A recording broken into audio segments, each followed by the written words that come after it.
रंजना झा अहाँ समस्त मिथिलावासी के सादर नमन करै छी और रंजना गीत संग्रह चैनल पर अहाँ सब गोटा के बहुत बहुत स्वागत करै छी। आइ एहि चैनल पर हम एकटा चुमान मैथिली चुमान गीत लऽ कऽ आयल छी।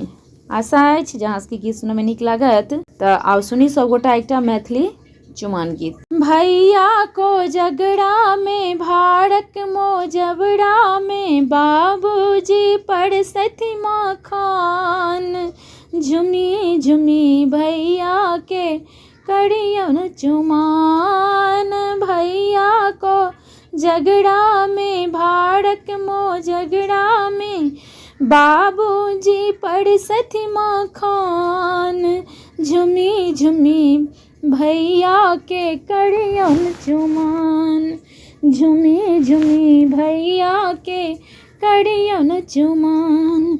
आंगन चांगन नीपू कौशल्या, आंगन चांगन नीपू कौशल्या, गजमोती चौका पुरान, गजमोती चौका पुरान, झुमी झुमी भैया के करियन चुमान, झुमी झुमी भैया के करियन चुमान।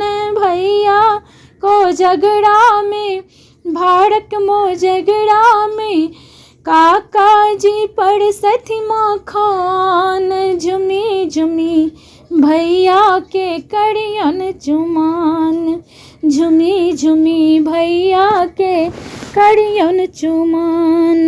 अलसा कलश लाए पुरहर साजल, अलसा कलश लाए पुरहर साजल, मानिक लसु प्रहनाद, मानिक लसु प्रहनाद, झुमी झुमी भैया के करियन चुमान, झुमी झुमी भैया के करियन चुमान। भैया को झगड़ा में भारत मोजगड़ा में बाबूजी पड़सथि मखान, झुमी झुमी भैया के करियन चुमान, झुमी झुमी भैया के करियन चुमान। काचही बस केरा डलवा बुनाल, काचही बस केरा डलवा बुनाल, ताही सजल दुभिधान, ताही सजल दुभिधान, झुमी झुमी भैया के करियन चुमान, झुमी झुमी भैया के करियन चुमान। भैया को झगड़ा में भारत मोजगड़ा में काका जी पड़सथि मखान, झुमी झुमी भैया के करियन चुमान, झुमी झुमी भैया के करियन चुमान।